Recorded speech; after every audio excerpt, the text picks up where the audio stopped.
trying to go into Bartlett mode. There we go, yeah, Did go you on. feel vulnerable when you became really famous, Dan? When I remember me and Jack were just in that hotel for a week, and obviously you're doing your interviews. I think I felt most vulnerable when mine and his relationship went wrong, because then that's when I was getting attacked. Yes, she was and getting people were attacked. calling me fake, and that was what made me realise, oh shit, this is what fame is. Because I had Absolutely. this absolute high and then a fucking low.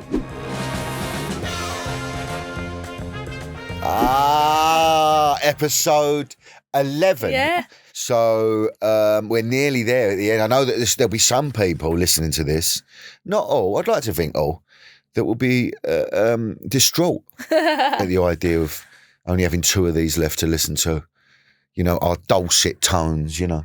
We don't quite know where we stand. No, we don't yet. What we need is all of you listeners to do a march through Trafalgar Square, holding up banners, sort of going, bring back the podcast, live and let die.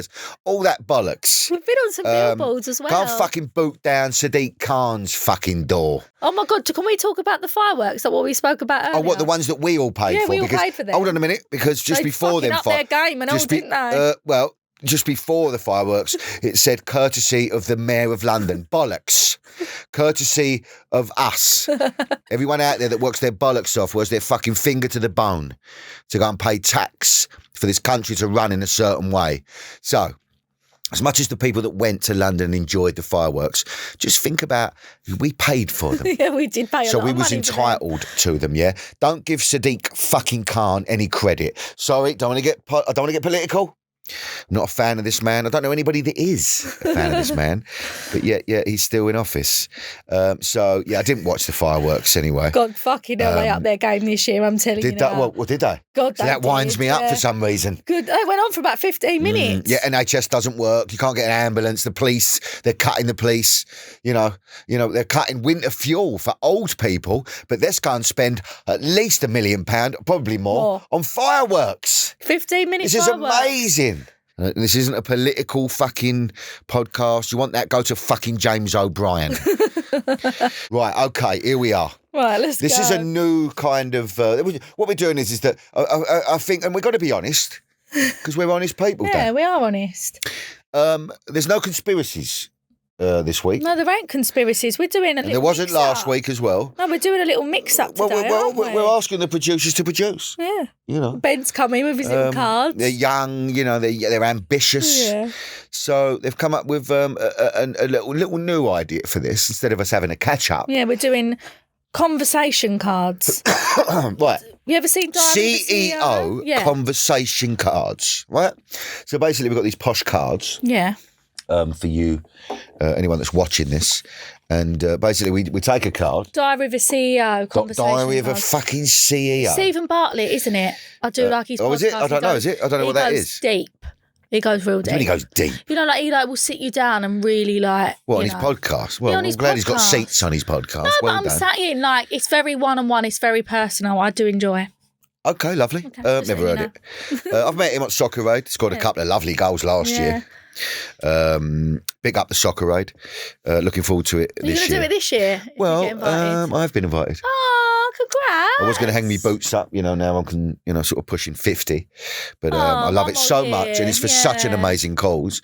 I might have to whack my gold boots on again. Well, you my, should totally do it. In what time you have, I don't know, but well, we'll see. It will be my moustache era. you will have your moustache. Well, like I will for the wedding. Yeah. Because I will be doing rivals. I know it's out there in the ether. We're going to do 12 episodes. Oh my God, And, I'm so excited. There will be people gushing at this fault.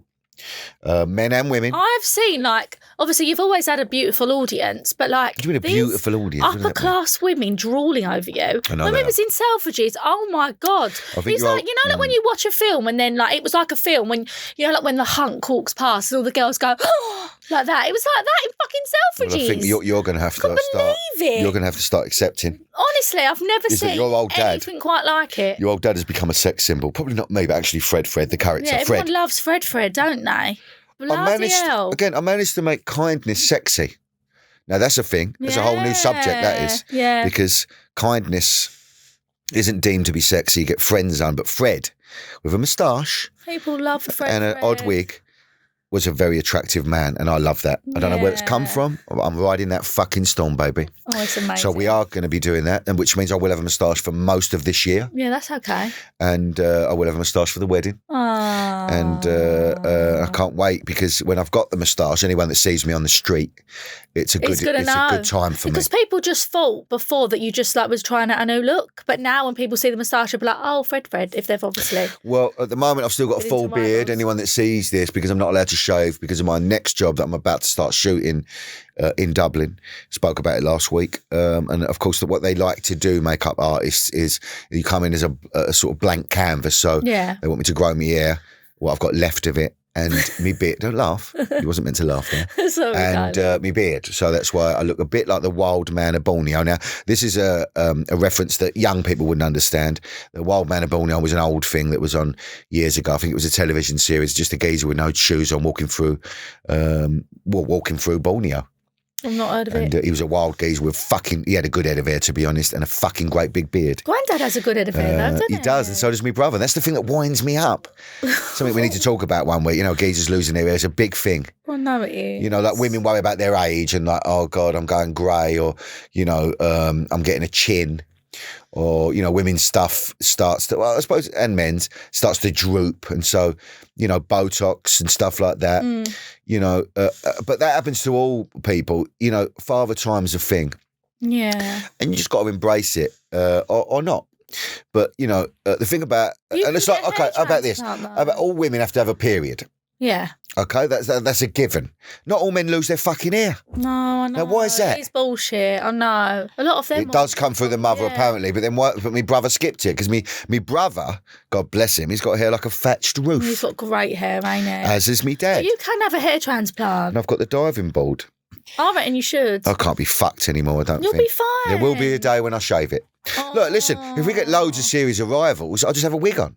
Fairs, yeah. And you've got to embrace it, like the follicles are falling out of me nut. I'm getting older. It is what it is. And so, it's just a shame, isn't it? Because, I know. There's some geezers. It's an insecurity. It's hard, ain't it? It winds me up, geezers that have got good heads of hair but have skinheads. Yeah. That's a fucking waste of an head of hair. Yeah. Now, why are you... Joey Essex did that when he went on Love Island, didn't he? He's got a good head of hair, yeah. Yeah. Just hasn't got a brain with it, has he? Unfortunately, bless him. No, he has got a brain. No, he's a clever cunt, I'll tell you that now, because this man's made a lot of money from probably pretending to be thick. Yeah. So the joke's on everyone else. Let's have it right. Yeah, absolutely.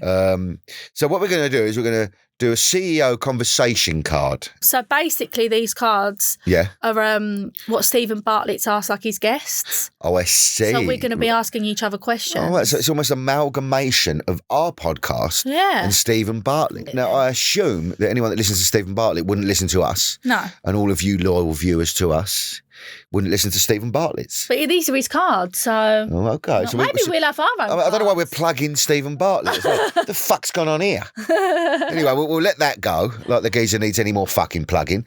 Ask me a question from fucking Stephen Bartlett. Let's go. Okay? Was it... God, these are deep. Well, they're all deep, innit? I suppose he's meant to be fucking deep, but the some of geezer. these, I'm just trying to help you out. You just said he was deep. I'm a deep thinker. Okay. But these are fucking deep. Well, you're getting one back, so... Right, okay. Here we go, ladies and gentlemen. Just prepare yourself for this deep question from Stephen Bartlett. Another shout-out for Stephen Bartlett. Here we go. All right. What do you want your tombstone to read about you? Oh, this is a question that comes up quite often sometimes in interviews, you know what I mean? Like, oh, what would you tell your 14-year-old self? That bollocks. Yeah. And so, it's just two-pronged. I mean, I'm dead. So, do I give a fuck? I'd like to think that at this point in my life, like I've lived a life where I've been kind to most people I've come in contact with.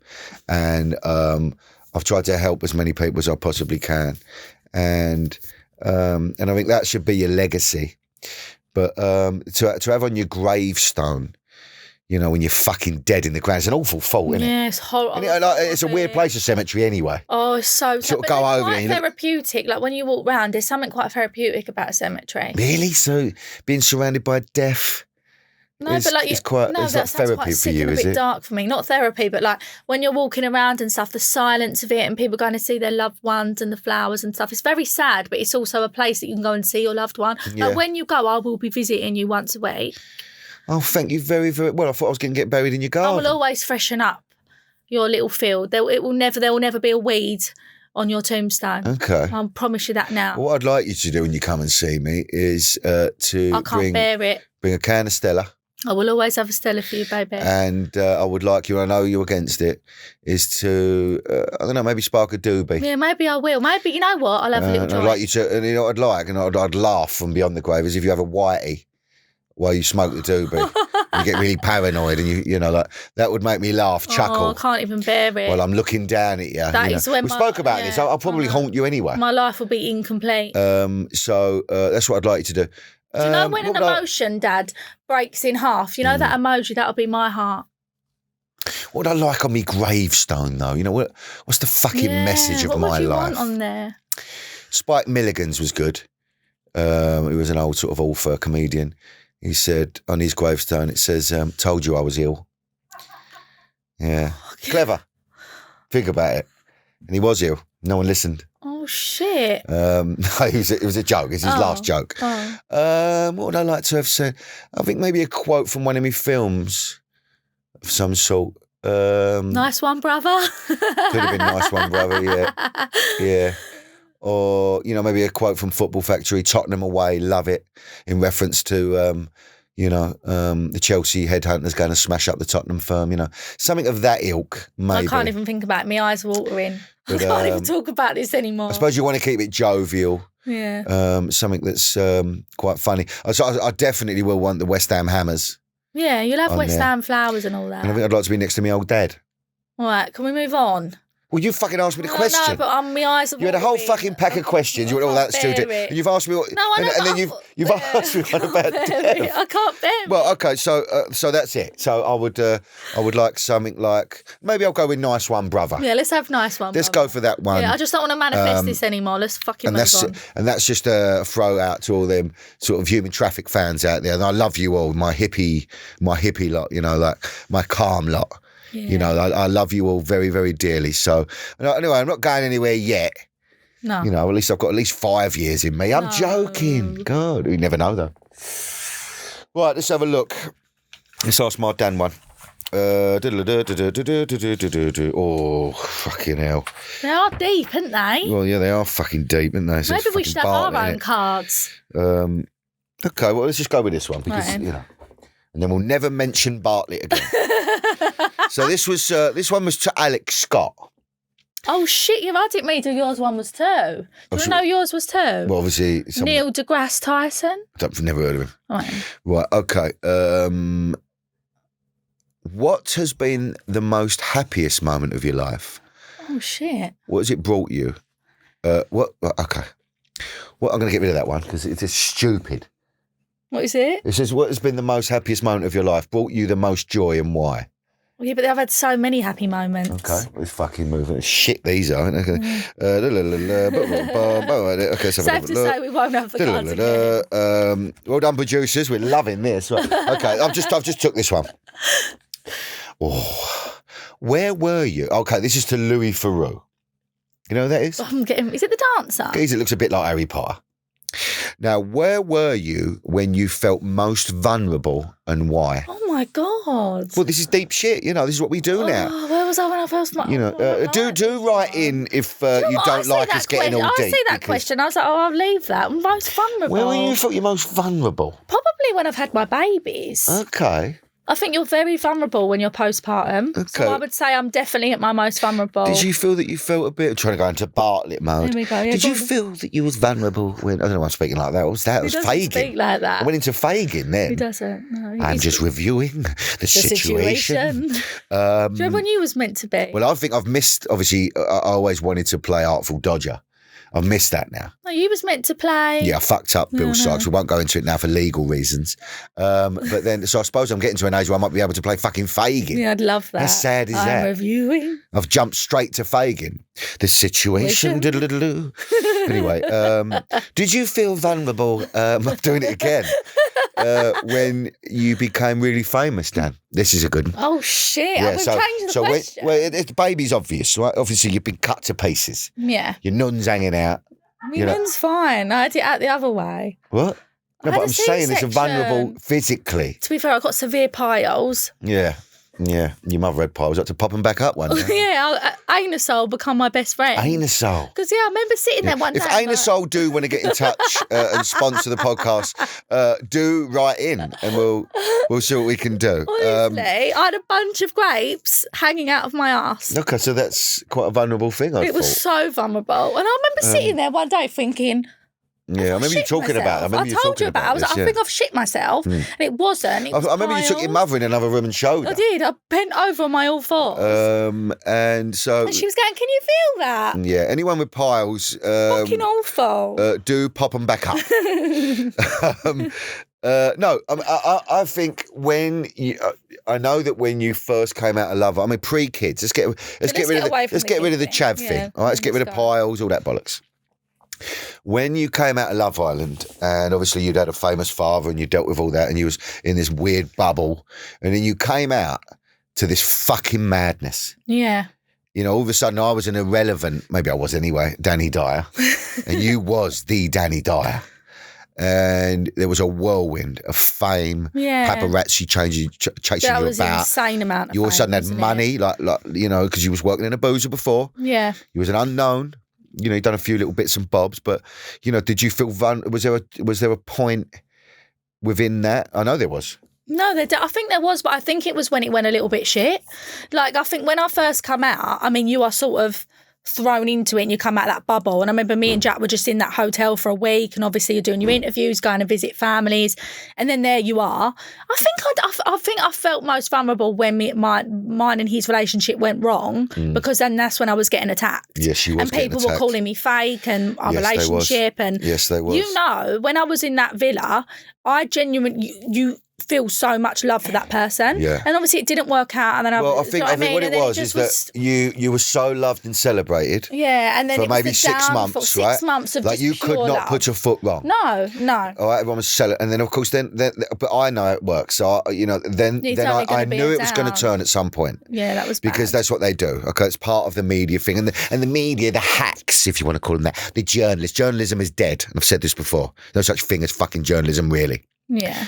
You know, journalism is about, you know, exposing things, big corporations, and, you know, the stuff that's going on in the world, wars. Yeah. We don't do that no more. We talk about celebrities and when they've had a shit last. Yeah, I know. It's become very like celebrity, isn't it? So I knew it was going to turn at some point. I think that's when I was my most vulnerable, And of course it was the classic who's been cancelled now. There's that fat fuck, Dan Wootton. Yeah, but Dan Wootton never really liked me. No, but he didn't like me either. Yeah, right? But the fact is that he couldn't wait to get his little podgy little fingers involved. That was bad. Right? Yeah. And so he was, I remember he was alluding to the fact that I made you stay with Jack for business reasons, right? Like he was saying it on the telly. We got paid to be together, but a lot of people... He was talking about conversations me and you have had. Yeah, and we hadn't. No. What? It was if you're going to pay... There's so much of that, but obviously from news articles saying that you are paid to stay together for 6 months and then you usually break up. Absolute bollocks. But I think when you come out, you have that 6 months and you're either going to grow together or, you know, split up. And we did split up. So much negativity and I was so fucking vulnerable. No, there was a point. And I just had a rant about Wootton. I've called him a fat fuck and I probably shouldn't say that.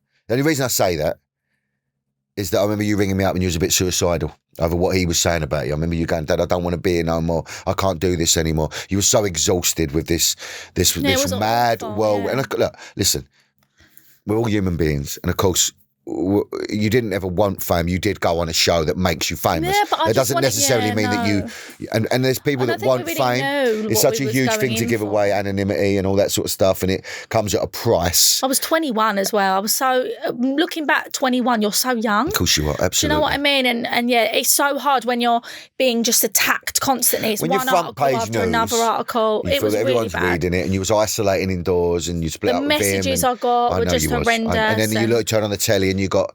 You know, people like him, you know, sort of just assassinating you. And even though he's never met you, like he's never met me. I think people just treat you sometimes like you're not a human being and not a person. Like, and I think there's so much of that. There was so much of the trolling and I don't think people realise what they're saying can actually really hurt. Do you know what I mean? Of course it is. Of course it So I fucking think does. that was really bad. And then that was what made me realise, oh shit, this is what fame is. So yeah, I definitely think I was most vulnerable then, because I had this absolute high and then a fucking low. Do you know what I mean? Yes. And then I was like, oh shit, this is what it is now. And then people just didn't believe in me anymore, and it was a hard time. No. It's just that the No, but press that's turned okay. on you. But then it I wasn't think that people didn't believe in you. No, It was but just I that, what think do you you're do gonna now? get How do you navigate? How do you navigate? How do you that, navigate yeah. your way? Because it's all lovely and very intoxicating when they're loving you and they're writing nice stuff about you and how brilliant you are. But then, how do you navigate your way through the storm of people?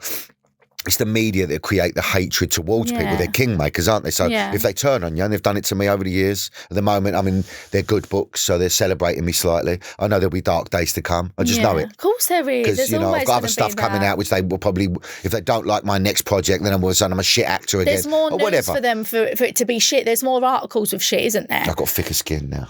That's why I can deal No, with it. I know you have. I know you have as well, slightly. It does hurt though. Of course Do you know it what I mean? hurts. But I think it was so lovely because I had, you know, all my friends, all of you that have kind of got me through it. And now I've been 6 years in it now. I understand the game a little bit more. A little bit, but we're still vulnerable little I'm things. so aren't we? vulnerable. I'm always vulnerable. We're all vulnerable. Look at the year after the twins, how vulnerable I've been. Yeah. And now I'm like, right, just fucking, but touch wood. My relationship's quite private, so they can't really talk. They've tried a couple times to speak about me and Jared and allude to the fact he might potentially cheat on me, but I did shut him up. Well, you are with the hottest man in England, Very so, hot. it's very difficult to try and keep that under wraps, I'm afraid. Oh my God. Shall we talk a little bit about Wicked?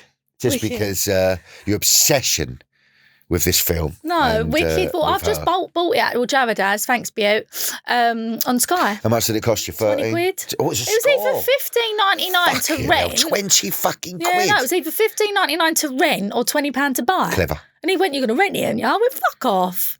Yeah, in Rent Ultra it. HD or just HD or even, sometimes you There's rent a only film. two options. Sometimes you rent a film in SD. You know what that is? What's that? Standard definition. Yeah, but I don't see the difference in HD. You're fucking whining. Yeah, but ask me. I can't see any difference. Well, there's something about with your fucking mince yeah, but I'm not pies. really good at my eyesight is shite anyway. No, innit, darling. really? You can really. I'll tell you when you can really see, and I know this when I'm watching football. Ultra HD and HD. Really? Yeah, because when you look at standard definition and then you go to HD, you go, oh, I can see the difference. And then when you go from HD to Ultra HD, you go, oh, fucking hell. No, see, when I bells. watch an old film, like The Goonies was on the other day. Yeah, but that's in HD, darling. Yeah, I know, but it's That's an old shot film. on You can film. see the footage is different to like now. Even the footage is different. Like Wicked's footage, like it's so much cleaner. Anyway, is this your favourite film ever? Because Wicked, yeah. I know how much you love Ariana. I love her so much. I couldn't think nothing worse than watching this film. Oh my God, it was amazing. And part 2's out this year, I can actually say that. Really? I didn't go to the premiere though, did I? And I was so up. No, we've had some issues with trying to get you some tickets. No, I sobbed my little heart out. No, you did. You did have a little And cry then over Dana, it. my beautiful manager, I think she lost a few hours sleep. I think weeks of sleep over Yeah, she did, yeah. the way I felt. I think she thought her job was on the line at one I point. think it was, actually. and then she got you a private screening. She did. There was a private who screening. fucked it up the for you? twins, the Terribles, had chicken pox. Terribles or chicken pox. I was up A&E that day with Summer because her chicken pox was infected. But what it showed me was that your love for your twins is more than Ariana. Oh Because I my know that your love runs very, very deep. Because I remember, obviously, we had the private screening on the Tuesday. It was like a private Q&A with Ariana and Cynthia. And I remember I'd be in A&E that day and I come back and Mummy went, Dan, just go. I was like, how can I go? I was pale as anything. Like, I was like, I just felt like shit. I'd been Yeah. in an A&E hospital. I was like, Yeah. there is no way I'm going. I wasn't couldn't have meant gone. to be, was it weren't it? meant to be, but I knew that would happen. But yes, I was slightly, what's it, frivolous? Is that a Frivolous? frivolous? I Is don't know that if a it's the right negative word, but that's the word. the fucking Daily Mail I was Monday night, What was you on the Daily Mail for? just watching all the people at the fucking Wicked premiere. Who was? Oh, I see. Yeah. So you went on the Daily Mail. Yeah, I did go on the Daily To Mail look just at to who see who was was there. Well, yeah. I see, And I wasn't right. impressed, Well, look, fuck all that. but It's the best film you've ever seen, isn't it? yeah, I love it. The Okay. Wizard and I listen to it every day. and Again, I sing it. don't think I would. Do you know what though? There are some notes I can hit. I'm not even going to lie. I don't know if that's Cynthia. Well, I think you've set yourself up for me to say, No, I'm not can you singing. give us some sort of note No, of... I'm not. No way. So you have been singing it in the motor, haven't all you? the time. Yeah, of course. And the twins are going to now watch Wicked with me. Okay. So this is just this is what star power is, right? Right. So this is why people are in positions they are, because you wouldn't have watched Wicked, I don't think, if Ariana wasn't in it. Would have. Yeah, I don't think you would have. I love it in the theatre. I've seen it twice. Yeah, but I think that the Ariana puts Yeah, certain she's bums on Glinda. seats. Oh, It's she's the same so with Sunny, Glinda. and Sunny being my other daughter. If you're new to the podcast, you bastards, she loves Timothée Chalamet. Oh, I do. So no one would have watched Wonka if it weren't for if Timothy. it wasn't for Timothy. Yeah. So he brings an audience. Hence why I see him on the advert the other day for Chanel, where he's just standing there pouting and probably getting about $5 million. He is quite fit though, Timothée Is he? Chalamet. No, He's I with suppose Kylie he's Jenner. oddly fit, isn't he? He's with Yeah, but does that Kylie make him? Does that make him attractive because he's with a Kardashian? You know what I mean? Yeah. Yeah, he's got a certain look about him, the geezer, Yeah. hasn't he? But he see puts why bums people on don't- seats. Yeah. That's why people get. No, but Ariana really auditioned for that, Dad. Like the director, I've watched so many interviews, and like he didn't think originally that she could have played Glinda. She did a year of vocal training, loads of like auditions with him, and she was Glinda. She had to check because obviously, like Glinda, she sings different vocal fucking chords, and Ariana's like music. Do you know what I mean? Like her music's very poppy. Glinda is quite opera-y. So like Right, Ariana operatic. Operatic. So she had to completely change They're her the two voice. leads, are they? Yeah, they and are. Who's the amazing. other one? Who's the other? Cynthia Evro. Cynthia, and she's a South Londoner. Yeah, she's great. Oh, she's great. So she's one of our own. Well, I suppose loved we're her. East London. I Well, I loved am. her. You're more Essex. She but was so good. It was the best film I've ever seen in my life. fucking hell. And now I've got it on my telly whenever I want to watch it. Really? Do you know what I doubt if mean? it's good of. I doubt it's as good as an episode of The Sopranos. Yeah, but it'd be weird if you wanted to sit and watch Wicked. It would be odd, wouldn't it? No, I think, and listen, this isn't me just sort of generalising, but I think this is a film for. And again, you know, this whole Yeah, sort but of you're just masculine not thing. into musicals, are you? Not really. You but, don't like dirty but I think gay dancing. men and women Yeah, love this love film. it. Yeah. This isn't a film made for. Of course it's not. It's for everyone. Sort of, you know, But there's macho, certain masculine men. Because a lot of boyfriends I see, like when you see them TikTok trends, like just went with their girlfriends. I'll to tell you what a watch film Wicked. is What? for both genders. Go on. Marching Powder. It is. A film that will be released on the 7th of March, everyone. Ooh. A film that I swear to you, this is something very, very different. You will see a lot of me doing press over the coming weeks and next You're month. going to go on this morning? I might do this morning. Won't be doing fucking Loose Women though. Yeah, something I'm very, very proud of because it is a love story. It's a working class love story. Okay, classism's a thing, and most rom-coms are never set on a council estate. There's Pride and Prejudice. There's someone in fucking breeches. You know what breeches are? No. It's a type of trousers. Oh. Like Pride and Prejudice, really. Oh, right. But it's you know, or a very middle upper classy type, like Love Actually. Oh, I love that film. That sort of vibe, you know. They're all quite well-to-do people, you know, like a love story where both man and woman says cunt, Right. but in a loving way. Yeah, she says that in the trailer, I think. Yeah, there's a lot of cunt. Yeah, she says Yeah. it's almost cunty. I ask her what the time Yeah. is after I've been on a session. He says, "Oh, it's just coming up to I'm a complete cunty clock," which I'm hoping that a lot of women take into their lives. She's a very strong woman in this. Yeah. I want to shout out Steph And Artie's in Leonardis. it. Little Artie's man's in it as well. yeah. That's a fucking exclusive. No one knows that. Oh, shit. Yeah. We can share it. It's your film. Artie is in it. My Yeah, son, my yes. actual son and heir. And he's so good in it. Yeah, he's brilliant. He's so good. I think if he wanted to follow it through with the acting, I don't think he could totally does, do it. but No, you know he what? don't This was his really. moment. And He's young and he's got his whole life. To anyway, it's try to better do. than Wicked, Marching Powder, and it's certainly. Don't do that. Sorry. Let's listen. Well, actually, I'm gonna. After you've seen the whole film, 'cause you haven't seen it, have you? The whole No, film. you've shown me little clips. Yes. I want your honest opinion on whether your father's film or Ariana's. Yeah, but you're on It's completely better. different terms. Well, are we? I don't know. We're both actors. Yeah, I know, but it's different movies. You can't do that to me. So you're already going towards Wicked by the sound of it, I'm not which is really leaning supportive. towards Wicked. But yeah, I would choose your film over Wicked, I just yeah. wanted to give that a little early plug. Here we go. Because take your missus, because you're going to love it. Oh, yeah. Or your fella, you know, because it might be, you know, two Do you know men, what you should two do? women want to go, Just- or a Can I woman give dragging a a little bit man. of advice what you should do when it goes in the cinema? Like Wicked had like their own personalised popcorn and like their own cups and that. You should bring out, and they had Bring like out, yeah. Wicked cocktails. You should have your own like cocktail and shit. Yeah, or they can have a line of sort of fake cocaine. I on am the table or totally something. down if you want me to like help you with that shit. This is a film about love, but it's also a film about addiction and the struggles with it. And again, going back to the whole masculinity thing, you know, when the men sit in society now, their optics are all wrong. And it's a very clever, funny film that It's so is a exciting. homage. Homage? to all the, because this is me and Nick Love's 5th film. Oh. So this is a homage to all the other films that we made, but it was also sort of spoofing it and taking the piss a little bit. So we're in on the joke before you critics come for us, and I know you're going to come for us, but it's getting 500 cinema release across the country. So oh my God, you know, is it going to be at Pickett's Lock? Because that's my favourite one. Oh yeah, it'll be all over, I baby. love Pickett's Lock cinema. You know, it might not do well in Tunbridge Wells, but who gives a fuck?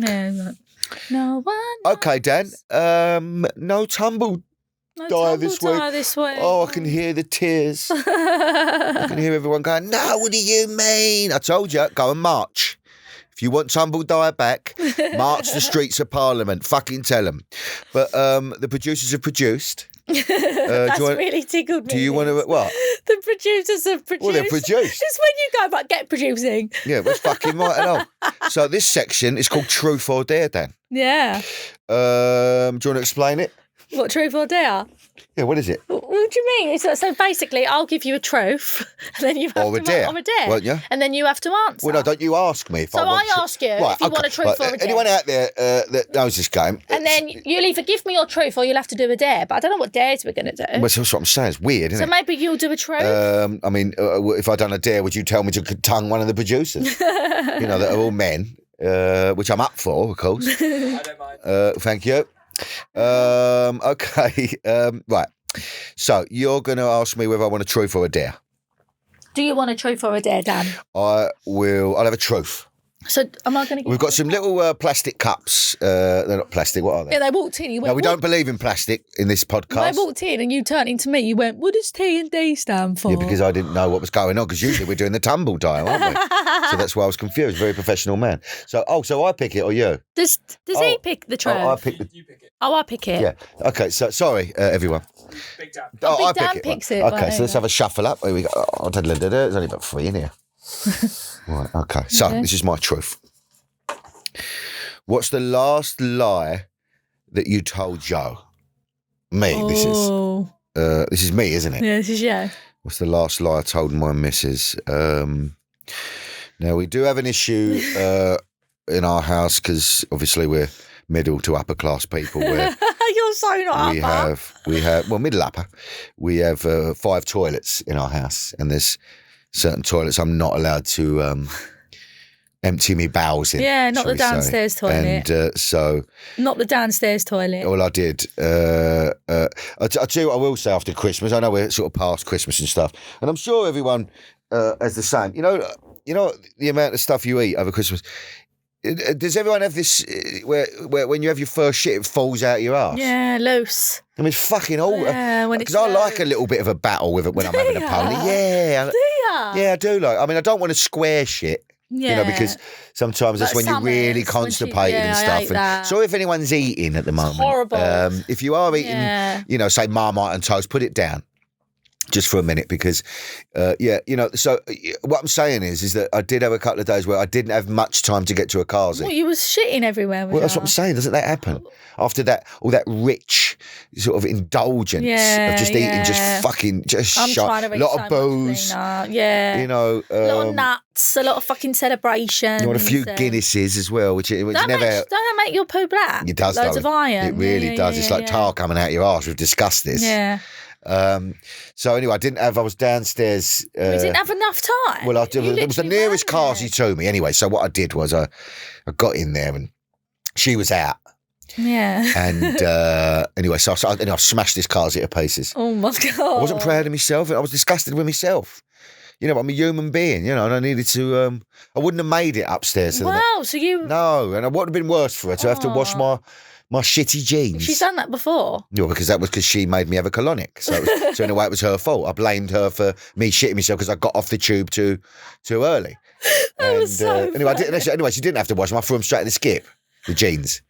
Anyway, so what I did was I had the pony downstairs, and then because there's no windows in the downstairs one, so you know I've lit a candle, but then I blamed it on Artie, so that he'd done it. What? I did, yeah. Artie was on his VR. Artie got a VR for Christmas, which is a virtual reality thing that you put on your nuts. So he was in his own world anyway. He was none the wiser. So, and I actually took the lie to the next level. I said, God, I don't know what he's been eating, because that smells like. She went, that's not him. I said, I'm telling you, I don't know what he's been eating. So I did lie about that, and now she'll find out. So, You always light a candle when you go listen, to shit. but I scrubbed the cars. I didn't leave it. I always toilet dark when I've been a toilet. Oh, I didn't toilet dark. I always. Where did you clean it? Well, then? I got the brush out. You didn't toilet dark. Of course, I fucking never. Oh, I love toilet dark. I like the shape of a toilet duck, by the way. I like the fact that it's the shape of a duck's neck. Fuck, I didn't think of it as that. What do you mean? It's called duck. If you look at it again. Yeah. Or maybe I'm talking shit. Maybe. No, but it has got a weird little shape. Well, like a swan's It neck. is a duck. That's right. Oh, no, I didn't do that because I think that would be too on top. You have to toilet duck. No, because I'm blaming Artie, and I remember. Oh, yeah, we ain't going to toilet duck. So I sort of going, babe, I did light a candle because I felt a bit embarrassed for him. So unfortunately, that was my last And he's none the wiser on his VR. No, he was on the VR. He was in some mad magical fantasy land. Little did he know that in the house, Joe thought he had a really rotten arse, bless him. Oh, my God. Although he has got a bit of a rotten arse, like everyone is in our house, and so have you, Dan. What do you mean? We've all got rotten arses, and it's okay to own it, all right? Yeah, but I always toilet duck. No one shits potpourri. Potpourri. Yeah, that's what it's called, isn't it? Do you remember that VI poo thing you bought on Christmas? Good gear, that is. Yeah, so good. VI VI poo, which is a It's so spray good. which eradicates. So why didn't I get that for Christmas? Yeah. That would have saved my arse. I might get a couple on Amazon. Literally. Okay, Dan, so now I've done mine. Yeah. And I've held my hands up to my bowel movements. Again, I'd apologise to anyone that was eating a stew or something at that point. Yeah. If you're eating stews, what's the matter with you? It's your turn. So what do you want, a truth or a dare? Do I read this out, what Yes, I've got to darling. do? Yeah, you read out your own dare. So obviously, Dad, now you're like, some would say, a sex symbol. Yes. Fred. So basically, women are writing like fictional stories about you. Okay, fantasies about your old dad. Okay. Yeah, lovely. Good job we're close, me and you. So We've got a mad relationship. So about, yeah. Go on then, what are they saying? This was found on a fan fiction website. Okay, a fan fiction website. Okay. Right. It had been a long day, hell, it had been a long year. Being a lawyer was tough, but the case Marissa had been working on had been tough as old boots. Marissa was one of the Crown Prosecution Service's leading lawyers specialising in taking down organised crime rings, and they'd thrown a creme de la creme of crooks. Larry Fingers Fincham, Dagenham's most notorious jewel thief. Larry Fingers Fincham, yeah, go on. She could not wait to get home, curl up on the sofa with a nice glass of Pinot Grigio and catch up on EastEnders. But the universe had other plans for Marissa. Oh, God. Go on, Marissa. Hello, said a voice. It was Sarah, her best friend since primary school. Do you want to come out tonight? I'm having a birthday bash at the Red Lion pub. Obviously, this was an open and shut case. Marissa couldn't say no. Yes, of course, she said, trying to match the enthusiasm in Sarah's voice. I'll be there about 7-ish. The plans had been made and Marissa trudged home, her mind still half occupied with witness statements and evidence logs. By 7 o'clock, she'd managed to transform herself from courtroom warrior to birthday party guest. Okay. For her blazer had only been swapped for a leather jacket. Old habits die hard. Okay, nice. The Red Lion was quiet when she arrived, and Marissa found herself perched at the bar, nursing a gin and tonic, which is what you're doing right now, aren't you, Dani Dyer? It's water. 15 minutes ticked by slower than a cross-examination. Wow. But finally, the cavalry arrived. Sarah and the old gang burst in with the subtlety of marauding elephants. Marissa loved her old mates. However, high up the legal ladder she might climb, they'll always be there to bring her down to earth. Not that they hadn't done well themselves. Sarah was a top-notch makeup artist for EastEnders. Right, okay. Marissa's favourite show. Oh, I see, right. It was the old gang there, Tony, Jen and Michelle from school, Sarah's gorgeous Italian girlfriend Valentina, and Marissa's ex-boyfriend turned long-suffering friend Toby. Seeing all her old pals made her instantly forget the endless amount of paperwork waiting for her at home. Uh-huh. Then out of the back of the group stepped a man she recognised, but not from her school days. He was wearing dark jeans that fit just right, paired with a fitted black T-shirt that showed off his gym-honed physique. It can't be me, but go on. A well-worn leather jacket and some expensive-looking boots completed the look. He had Fucking that hell, perfect... I've come dressed as him out of Greece. He had that perfect amount of stubble that made his jawline even more defined. Can't be me. And his brown eyes seemed to Perfect stubble over his 3 chins. Go on. He had that pub, and his brown eyes seemed to catch every bit of light in the pub. He'd clearly come straight from filming. His hair still styled in that signature sweatbat look that the makeup department had perfected. She's pinched herself. How could Dani Dyer, her favourite actor, be standing in front of her in the Red Lion? Wow. Okay, so that's the end of part one. If people want more, there is a part two. What I find interesting is that women's fantasies are, because men were more visual. Yeah. You know, and I'm not generalising, of am, but men watch porn. Yeah. Oh, yeah. Women watch porn. Yeah, but not as much. I think they're more into, like, you can tell that that's written by a woman, and that it's the literature. Yeah, like and the setting up. The setting up. Yeah, the setup scene. Of, she's tired and all that, so she's just put a leather jacket on, and, like that what I'm wearing and everything. Whereas men just want to see a pair of tits. And they're horny as fuck. Yeah. Like that's, we're and I suppose this goes back to being primal in a sense that, men are, there's a part of men, again, I think we spoke about this, where, there's a part of us, we're built a certain way because we need to keep our species going, where we can penetrate as many women as possible, right? Whether we like them or not. Now, this sounds harsh. It is harsh. But that's the truth. Like, this is why men can have sex, most men, without an emotional attachment, whereas women only really sleep with people they want to, who they really like. Yeah. That's why women usually catch feelings, and men can sleep with someone, get up out of bed and fuck off home. Yeah, I couldn't and do never. that. No, it's right. Because but some women can. The beauty is that women, yes, absolutely. And fucking fair play to them, and good luck. And so they should. Yeah. Obviously, the stigma attached to it in our society is that women are slags and men are celebrated. It's all bollocks. So annoying. Absolutely so annoying. But of course, we're built differently. It's about emotions. You want to choose your partner, whereas we sort of, and this sounds really crass, want to just plant our seed like animals. Yeah. That's the fucking reality. Whereas, if a man's writing that. Yeah, like 50 Shades of Grey was a woman's fantasy. Exactly. It was, and it was all about, it wasn't necessarily about the sex, it was all about the stuff around it. Christian Grey. And the build up to it. Okay, so that fantasy there has only got to me dressed like Danny Zuko, standing in the Red Lion. And that's I started believing that you had turned up at the Red Lion. Have you been somewhere? No, there was a red. I've been in a Red Lion. Everyone's been in a fucking Red Lion. Wait, so maybe you had? No, I don't think this is a true story. Well, it's fictional. I'll tell you why I know from my jawline. And also the boots that I'm wearing, some sort of perfect boots. I don't know what they are. I'm a loafer man now. You've got a nice jawline. I did have. I mean, I suppose, but I don't know whether this is an old one. This is very EastEnders related. So maybe you had. So maybe that was an EastEnders, obviously. Yeah. People watching on EastEnders, whereas now it's a Rivals thing. Yeah. So if this segment worked, do let us know if you want us to do part two. Dani was sort of cringing while reading it, so that might be a reason for it, that you want to hear more. I'm intrigued. I might even have a little inquire later on. Maybe it'll give me the on reading about myself. That's weird, isn't it? I reckon some people do. What? Oh, God, yeah. Yeah. Oh, there's plenty of people out there. Crazy shit out there. It's their ego, innit? Just want to nosh themselves off. Although I think most men would like to be able to nosh themselves off. Would you? Oh, God, yeah. Why not? Would you? Well, absolutely, yeah. I don't think you would. It means you've got a big winkle for one. Every man wants a big winkle, masculinity and all that sort of shit, Yeah, I don't know why. Yeah, why wouldn't you? It's your body. You should be able to explore yourself. Yeah, true. You're right. So good luck to any men out there that can just get the tip in.